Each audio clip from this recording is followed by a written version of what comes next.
It all started with a very simple idea. Tell the stories of how successful middle market CEOs made it to the corner office. I'm Brant Handley, founder and managing director of Resource Options International, or ROI. We're the USA's premier executive search firm focused exclusively on empowering middle market companies to attract, hire, and retain A players while transforming top executives' careers and lives. ROI's Into the Corner office is dedicated to discovering how middle market CEOs advance their career, and we're making these remarkable and sometimes quite unbelievable stories available to you for the very first time.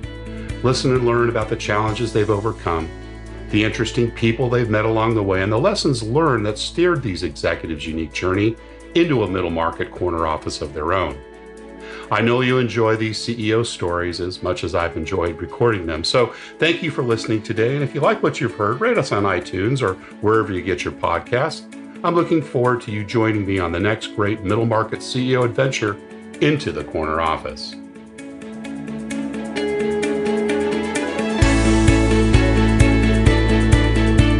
Today, our guest is CEO George Pontiakos.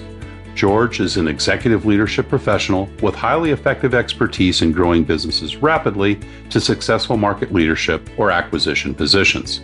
He is the president and chief executive officer of the Zuellig Group and chairman of the board for two of Zuellig Group operations in China. Previously, he founded Monovasia Corporation, a consultancy focused on M&A transactions, venture capital, and counsel to technology startups. George Pontiakos, welcome into the corner office. Well, thank you very much for having me. It's great to have you here today. And as you know, we kind of like to start with the early years and understand a little bit about your journey to your areas of responsibility and your own corner office. So maybe we can start with a little bit about what your early years were like. Tell us about where you grew up, your parents and siblings. Well, I grew up in New Jersey, in a town called Livingston, which is a suburb of Newark, New Jersey.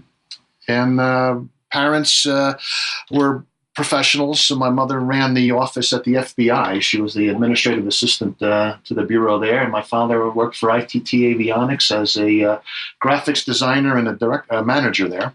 Wow, interesting. I started my career, as you mentioned earlier, in the fire service. Livingston had a volunteer fire department, and I joined there as not only a fireman, but also worked for the township in the fire department, in the janitorial and maintenance organization. So I learned a lot about life and developed a lot of my models through leadership lessons learned there. Was that some of your early days? Was that like high school, junior high, or was that after? No, I was the youngest. No, this was in college. Okay. Early years, I was the youngest newspaper deliverer for the Newark Evening News. It's funny you mentioned that. I think every CEO that we've spoken to has either delivered newspapers or, in one instance, folded newspapers for her older brothers at a penny a paper. Yeah, those early entrepreneurial years. Was that one of the first, entrepreneurial ventures you had, delivering papers? No question. I was probably 9 years old, and I'm having to go collect from adults who were late on payments, and it was. Learned a lot about people at that point in time. I bet. Customer service as well, right? Absolutely. Yeah. It's funny. That's been a real common denominator. Were you a good student in school, George? I would say I was pretty good in the subject that I was interested in, and I was probably marginal in stuff that I didn't enjoy. But I was not a bad student. What kind of influence did your parents have on you growing up?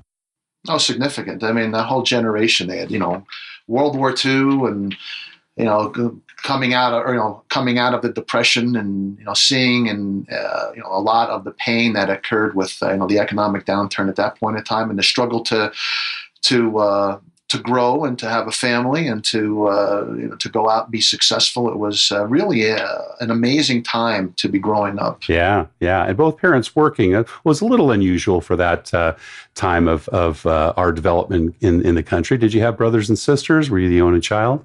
No, I was the oldest son, and I have a younger daughter and a younger sister and a younger brother as well. Right. But mom worked full time, it sounded like, right? Well, she took off after I was born, and then went back to work probably after when my brother got into high school. Got it. And also with the FBI then as well. No, at that time, then she was working for Pete Mark Mitchell. Okay, got it. Well, previously she must have been there during the J. Edgar Hoover period. Oh, yeah, totally. I bet she's got some stories about that. That was when the Bureau was really the Bureau. Yeah, well, absolutely. What about outside of class? Any sports, music, theater, anything else you were involved in other than your studies? I was actively involved in football. Yeah. Played a little lacrosse. Right. Baseball. And then was into ham radio. Ah, interesting. Amateur radio. I've been an amateur radio operator for quite some time. When did you get involved in that, and who was the influencer there? I always enjoyed. It was always fascinating to me to be able to talk to people geographically far away, and it was something that I was driven to it for a long time. That, and I learned it. I also was interested in it through scouting. Okay, got it. And you were involved in Boy Scouts then through high school years or junior high and high school? Yeah, absolutely. Yeah, make it to Eagle Scout? No, Life Scout. I discovered girls before I was able to complete my... There are a lot of distractions growing up, that's for sure. Absolutely. Other than your paper route, any other entrepreneurial things you were involved with when you were younger? Well, growing up in a Greek American household, we had a family that had we had a number of diners within the family. So I was washing dishes and working the counter at the family diners all through college. Uncles and aunts operations for the most part? Absolutely. Yeah, awesome. Yeah, that's a great community. Were your parents immigrants or were they born in the U.S.? Born in the U.S. My grandparents are immigrants. Grandparents came over. Yeah, got it. So kind of in a Greek community there in New Jersey, was there quite a few families that came with that heritage? Very strong community. Yeah. Awesome. And during high school, then you said you did mostly work and so forth at the diners. You went on to college. What were some of the motivations or things that you were looking for when you made your decision about going to university? It was interesting. I didn't really have a lot of vision as to what I was looking for. I went in as a general business major and graduated with a Bachelor of Science in Business Management, and I really did not have much of a view as to what I wanted to be and what I wanted to do, and it was a fairly wide open landscape when I graduated. So more of a liberal arts degree to start then, and then kind of decided in on business, or did you pretty much take business courses the whole way through? No, I started in business and ended in business. I didn't really, at the time, there wasn't a lot of the direction I had, from parents and a lot of relatives was, if you're paying for it, which I was, there was no reason to dilly-dally. Make sure you get in and get out in 4 and get a degree that you can use very, very quickly. Had your parents gone to university? My father went to Rutgers, and my mother went to Catherine Gibbs. All right, got it. So they're both degreed. And were they kind of first-generation university grads? Probably so, given the fact that their parents immigrated. Absolutely. Yeah, great. And younger brothers and sisters as well? Do they go on to college? My sister went to University of Virginia. My brother went to University of Delaware and was a big football player there, and actually went on to play professionally. Oh, wow. Awesome. And did you play any college sports, or you'd kind of been done with it by high school? Played a little rugby, but that was a club sport, and that was about it. Nothing. I was working too many jobs to really focus on sports. So was there full-time work during the college years other than, working in the Greek diners? Is that when you started with the fire department or volunteer fire? Right. Okay. And that was part-time, full-time? Well, I would go to school. I work around my schedule. So I would, work at for the township early on in the morning to afternoon, evening, 8 to 4. I'd go to school, in the evening, and then after the evening, I worked the late shift at the diner. Yeah, awesome. What was the first full-time job you had out of college? The first full-time job I had I was a mason's laborer. Ah. It was a very tough market when I first started, and I really wasn't able to find anything, in the classic business world. So I had a buddy of mine on the fire department that was a union mason, and I ended up working with him all winter long, building the Lavalette Elementary School down in Lavalette, New Jersey. Yeah, awesome. Well, hey, it's good always to be at work, and sometimes getting out there and sweating a bit and understanding what that's all about is good foundational stuff. What'd you learn from that job? I'm motivated not to want to do it full time for the rest of my life. Sometimes those are the best lessons. One of the things that was shared with us earlier was, when you're young, it's always good to find out the things that you don't want to do. It was a tough job. It was freezing cold, and you're mixing antifreeze with the cement to keep it from freezing. I mean, it was just brutal. It was a tough job. I learned a lot again, just in terms of hard work and being able to work with people who are far older than me that had a lot of experience and being able to gain their trust and confidence. It was a good learning lesson. What came after that, George? I got a job at ITT. So that was the first professional job that you went into. More sales, or were you in marketing? I started in the machine shop, being a expediter planner, and then was promoted up to run their antenna facilities. And then I ended up running a lot of their the operational aspects of a lot of their electronic warfare programs, everything from high altitude suppression to map of the earth. Got it. So that kind of got your start in that industry, in that sector. Absolutely. Yeah. Do you remember the first time you started managing people? Sure, absolutely. It was at the antenna. Was the supervisor of the antenna facility. And that was there at ITT? Absolutely. What were some of the first, in the early leadership lessons you gained from that?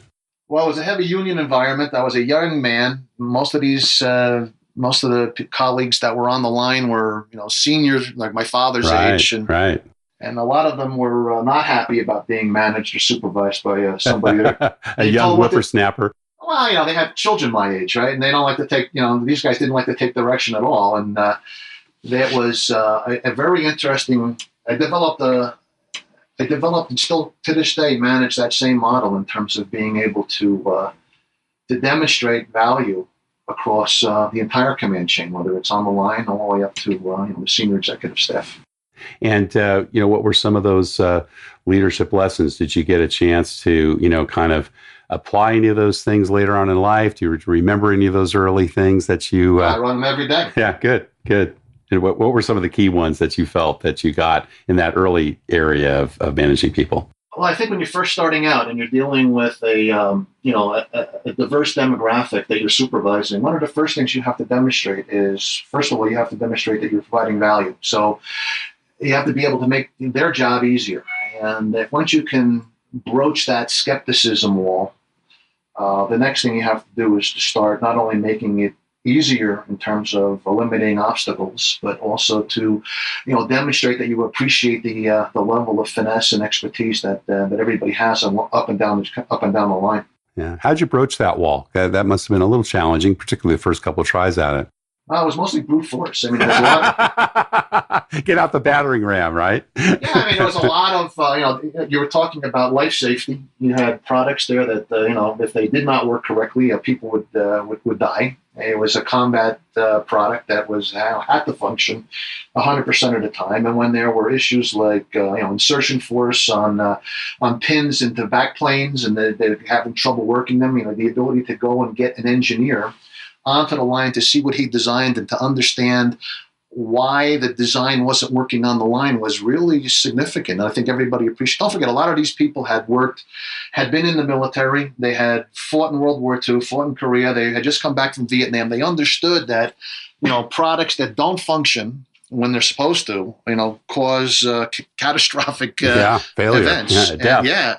Yeah, absolutely. So there's no opportunity to make a mistake. And when the ability to go out there and get the designer onto the line to see the challenges that these operators were facing was, I thought, brought me a lot of cachet, a lot of credibility within their organization there.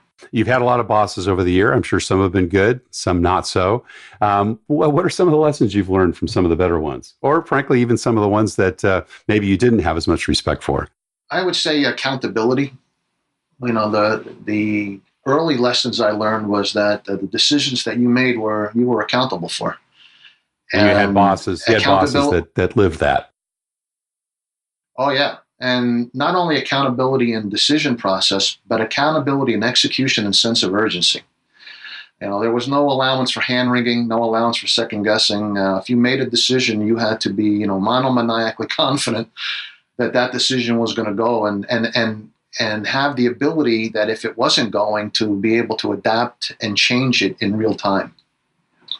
And I think that was probably the best lesson I've ever learned. Give us an example of that. How did that play out maybe early on in your career or with a specific boss that, kind of ground that message into you about accountability? Oh, there were so many of them. I mean, every day when you came to work, you're responsible for making sure that that line was fed with, sheet metal, and you had to have enough sheet metal there. You had to make sure that not only the sheet metal was there, but the machines were operating, that there was enough raw material and the supplies to get the job done. And if that line went down, all eyes were on you. And not only the eyes of your colleagues, but the eyes of upper management and the cost controls and finance, everything, and it all came down to you. So there was little tolerance. There was no tolerance for excuses. If it went down, you had to be able to take responsibility for it, sing out, and have a plan that got the line back up. Don't bring me a problem. Bring me the solution. Yeah, exactly. Well, I love that about accountabilities, George. One of the things that we do in our practice is when we talk about job descriptions with our clients, we talk about position specifications. And I don't talk about key responsibilities, but key accountabilities. And you don't try to have too many of them. I always advise my clients, let's do to 3 or 5 of them. And then, that really becomes the job outline for how that person's managed, how they're evaluated, and how they're rewarded. Did you have bosses that treated you that way as well? In other words, when you showed that level of accountability, did you get the rewards that you expected? Yeah. I mean, I would say that there was tremendous, and I think there is still today. If you are hungry and you demonstrate a desire to do better, there are very few organizations that are going to stifle that. There is, especially in large organizations, there are jobs that are essential, but the career path, not everybody can be a chief executive officer. Not everybody can be you need blocking and tackling as well. And people that want to make that their career, and don't desire the stress and don't desire the limelight and don't desire, their function is very critical to the organization. It just doesn't mean that they're doing a bad job or bad people. They just don't have the desire to have that level of responsibility, and that's okay. Yeah. Any leadership lessons from mom and dad, or maybe working in the diners that you think you apply today? Oh, absolutely. I mean, the demand that you work, the demand that you understand that nothing is given to you, the demand that you have to earn, you earn your way into business. And then once you get into the job, you earn your way through every advancement that you have. I mean, nothing was ever handed down. And the expectation was that you were going to succeed. Would you say that your leadership style has evolved over time as you've made your way to the corner office? I would say that it has complemented the lessons earlier. I mean, I don't know if it's evolved so much as well. I guess it has. It has evolved as the responsibilities got larger and the geographic diversity got larger in terms of global responsibility. That really drove the model, my management model, to migrate as well. Yeah. Talk a little bit about managing people and kind of company culture. How do you decide when it's time to micromanage and when it's time to kind of stay out of your people's sandbox? I don't micromanage. Okay. Ever. Yeah.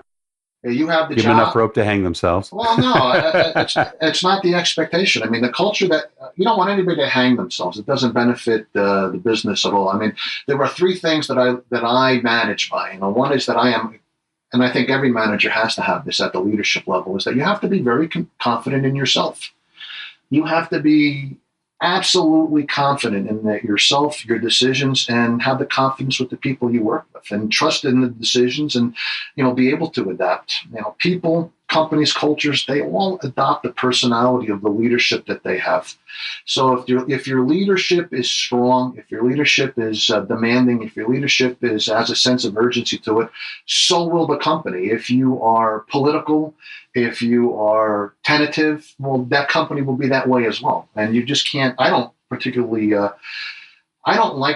to mentor anybody. You have a title, you operate to that title. If you're a director, well, then you better direct. If you're a manager, then you better manage. And if you're a vice president, then you better damn well be a vice president. Don't look to me, there's a standing order within any business that I've ever run is I don't want to be aware.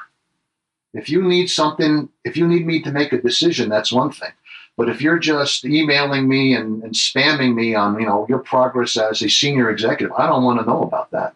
I judge your effort I judge your effort and contribution by the way the organization moves and sells, not by, what you've done today on an email. So if you don't micromanage, how do you kind of manage people who maybe get off with regards to delivering on their accountabilities? Is it kind of a shape up or ship out type of a message? Or, do you maybe put them into, a review period of time for them to get their act together? Or, how do you handle that when people aren't delivering? Well, I think that, people are going to make mistakes. I mean, that you have to have confidence in yourself. You also have to have a short memory. That helps. Well, I think it's very important. People are going to make mistakes. People are going to make errors, and I don't think that you can judge a person's contribution in an organization by one or two activities, or one or two actions, or one or two mistakes. And the other thing I think you have to have is a sense of humor. I think if you have those three things, confidence, short memory, and a sense of humor, I think that you will go quite far in your ability to manage people. So, in terms of assessing contribution, I think what ends up happening is, particularly in the organizations that I'm involved in, they're very flat. The levels between myself and the shipping and the receiving dock is no more than 3 or 4. So you get exposure. I don't believe in a lot of organizational layers. I like to be, I know most people's first names in this organization. And I know some of their family issues, and I know their kids and where they're going to school. And that ability brings them the ability to come to me and either ask a question, ask for some level of direction if they have to. Normally they go, I want to maintain a chain of command, but I expect that chain of command will handle the minutia issues that are at that level. And again, if they don't handle it, move on to someone else? Is that kind of the philosophy? I would say that, people will tend to leave on their own. Mm-hmm, I mean, and I'm not to say that we haven't dispatched people because of poor execution or poor management style or a poor fit. But generally, if people are aggressive and they're motivated, they will embrace that culture of responsibility and accountability and execution and sense of urgency. And if they're not, then they recognize very quickly that A, there's no place to hide. Yeah. And B, it's just not for them. You alluded a little earlier to company culture. What are your thoughts about building that culture? I think what you said was it really is determined by the leaders, and I would agree with that. And sometimes leaders change and the culture shifts. But what are your thoughts on it? How do you kind of build a culture? What do you think are the key cultural components of an operation? Well, you have to, I think, not only have exceptional clarity in terms of what the company is, but you also have to define what's number one. And in the businesses that I run, the number one job of everybody is sales. Everybody's a salesman first. And if you don't recognize that, whether you're in quality or engineering or finance, the way you answer the phone, the first thing I do when I interview with a company is I call into that company and see how long it takes to answer the phone. I want to understand, what's the attitude of the person I'm talking to? How quickly does it take me to get to customer service? Every aspect of everything that we do has to have a dollar payload associated with a sale. And if it doesn't have a dollar payload associated, then don't do it. And once that culture, that execution, that demand requirement is out there, the company starts to understand very quickly what it's about. Just because you have a title, finance title, doesn't mean that you're not responsible for sales, whether it's in costing, whether it's in execution, whether it's getting the margin numbers correctly, whether it's making sure that the SG&A costs are under control. I mean, all of that is a function of what we price our product to and how competitive we are in the market. And that is job one. There is no other job but the ability to produce product of value and get compensated for it. That's it. And as long as you can distill that down to the organization so that they understand that, and the organization is receptive to it. I mean, I've had, been in businesses where there's been a guerrilla war. Internally. Yeah, absolutely. You walk into a business and, the company is resistant to change. It's been doing this job, the process for a long time. And then, at that point in time, you have to recognize who the Che Guevaras are and eliminate them. And very quickly, I mean, the most important thing in that type of environment and landscape is that if you do have a situation like that, you have to go and identify who the culprits are and get rid of them, and then send that and do it within days. And that's one of the things that you really have to be able to do as a leader, is read people. You can't allow a cancer to spread. No, you can't allow it to even exist. I mean, that is a direct challenge to your marquee as a leader, and you cannot allow that to happen. What do you think is unusual or unique about your culture today at BI Pharmaceuticals? I think it's unique in terms of ownership. Everybody understands their role and responsibility. They understand that their execution is critical to the survival of the business and the prosperousness of the business. I think that's unique. If I look at companies I am involved with and have been involved with in the past, I mean, sometimes that's not there. There's a lot of I don't tolerate my teams. I don't tolerate the term my team and my people. You know, I mean, there is no my people. They're all my people or our people, and you have a franchise to run it, that department. But there's no team of yours versus, team of others. There's a team of one, and that job is to sell. What do you look for when you're making bets on the people you invest in? The first thing I look for is how much they know about the business that they're interviewing on, and how much and what attributes they have that they think they can contribute to. If somebody walks into an interview and hasn't read the website, and I've had this happen, they haven't read the website, they don't really know what we do. And this happened a lot with fresh outs out of MBA school.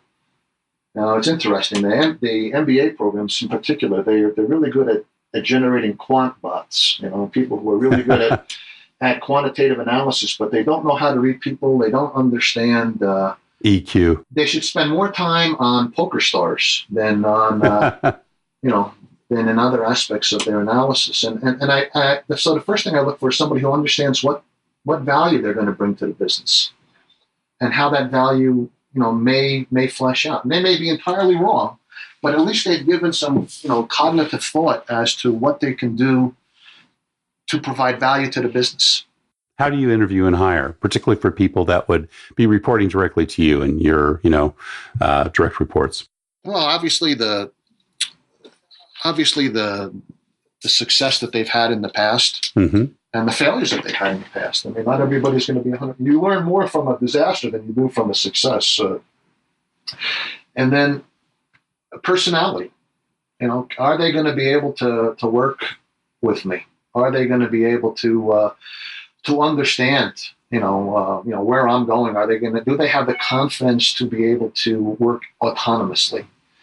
Do they need a lot of hand-holding? Is it the type of person that needs a lot of, pats on the back? If that is, where they are personally, then they're probably not going to be a good fit working with me. Right. What are some of the best interview questions you use to kind of get at those answers you want?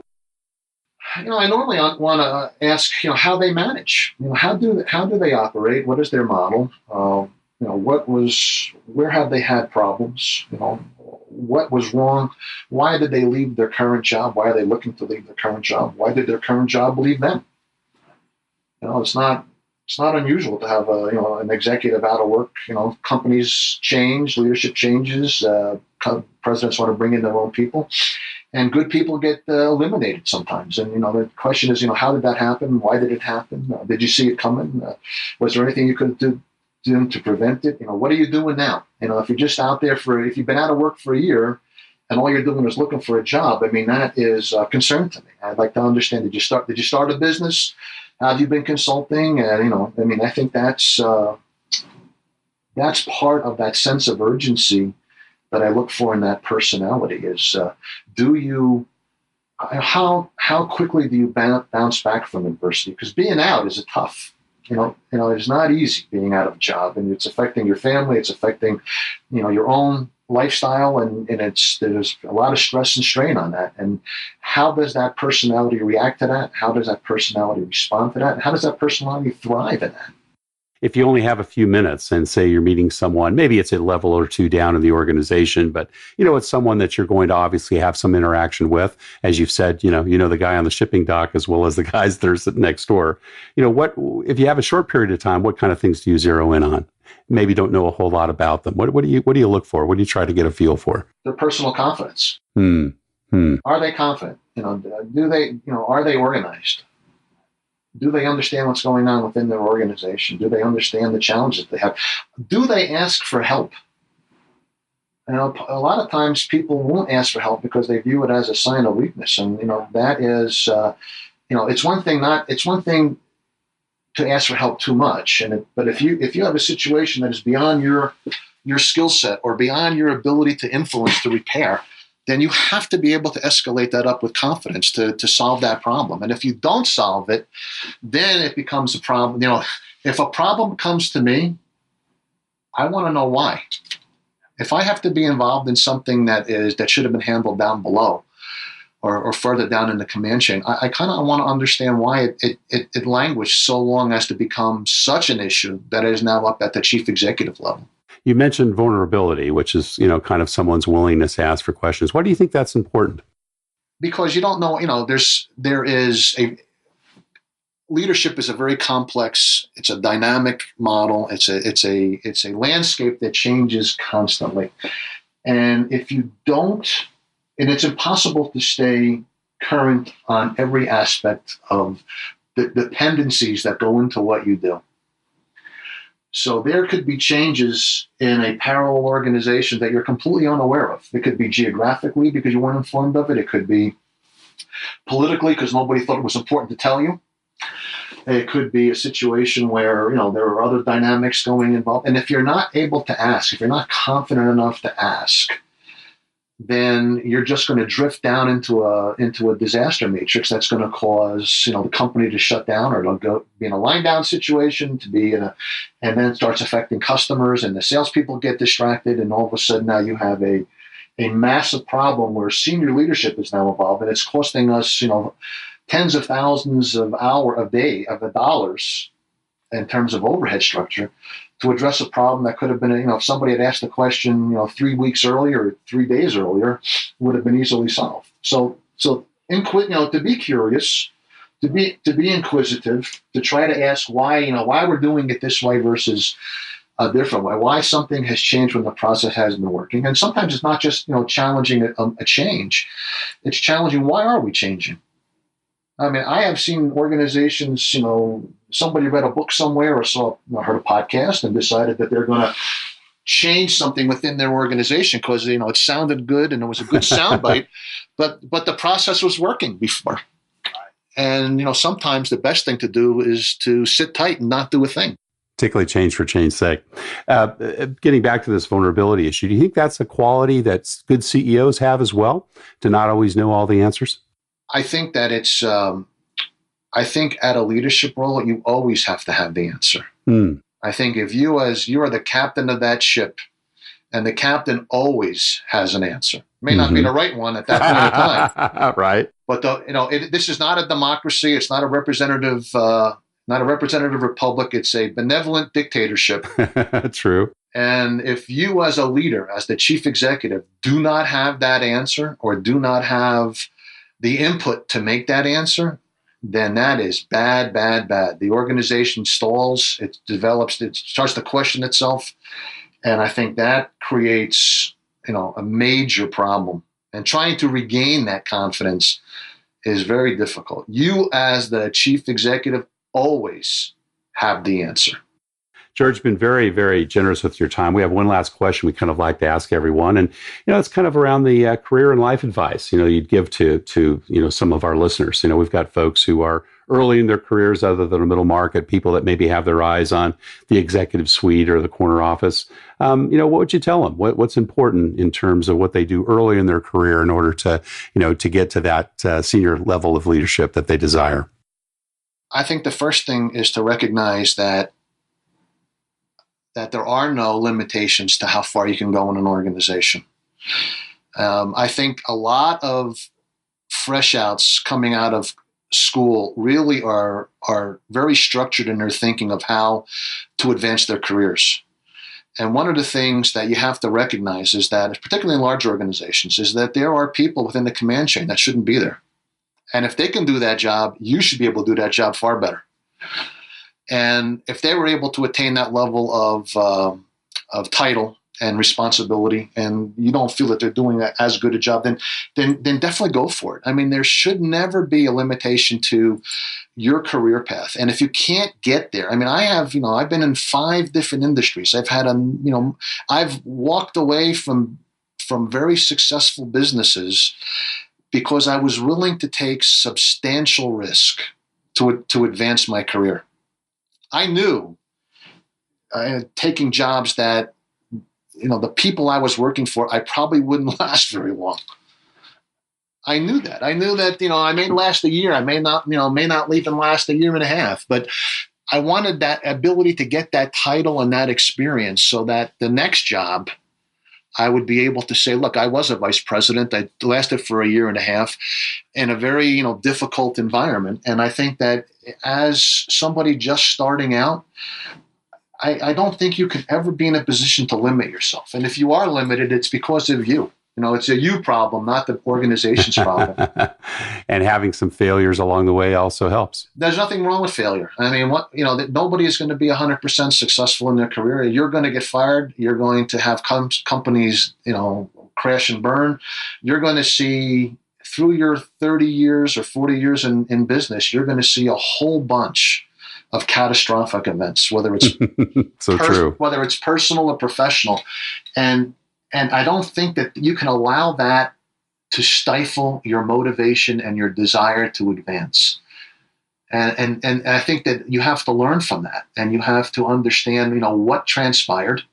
Obviously, try not to replicate it in the next position, but understand what was the root cause of that, and what was the root cause of the change in your position, and why did you get eliminated? Why did you get fired? Why did you get demoted? Why did you have to leave?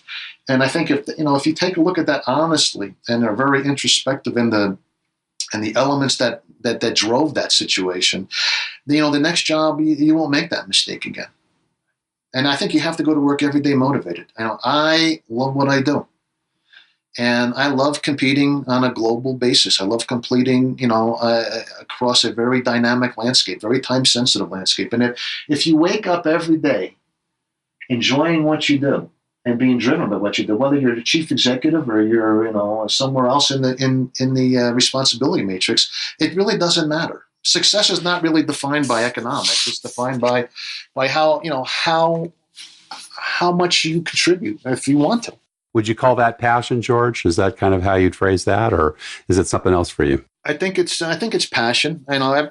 You have to have a passion for leading, and leading is lonely. So there are people that have that passion and thrive on it. There are others that just don't want it. It doesn't make you, like I said, a bad person, but you have to understand what you want to do. If you're not passionate about leading, if you're not comfortable being alone, if you're not comfortable being held accountable for the limelight, then maybe the leadership position is not you. And there's nothing wrong with being a contributor. You have to have that as well. But understand, and you can advance very well in an individual or in an individual contribution role. But I think you have to figure out at some point in time, and you have to be comfortable with that decision as to where you're going to go in your career. There can only be one leader in a business, but a business needs all kinds of people. Yeah, and it can't be successful unless you have all those type of people, and those people have that level of ability to contribute, and their contribution is recognized, and it is encouraged. Well, George Pontiakos, thank you so much for joining us today and sharing us your journey and story into your corner office. It was very much a pleasure, and I wish you all the best. Thank you very much for the opportunity. Thank you for listening to Into the Corner Office with Brant Hanley. We hope you enjoyed hearing our guest CEO story as much as we did. If you want to hear more CEOs reveal their journey into the corner office, please subscribe via iTunes and tell your friends and colleagues. For more information about Brant, Resource Options International, and the mighty middle market, visit www.goforroi.com. We look forward to having you join us for our next episode.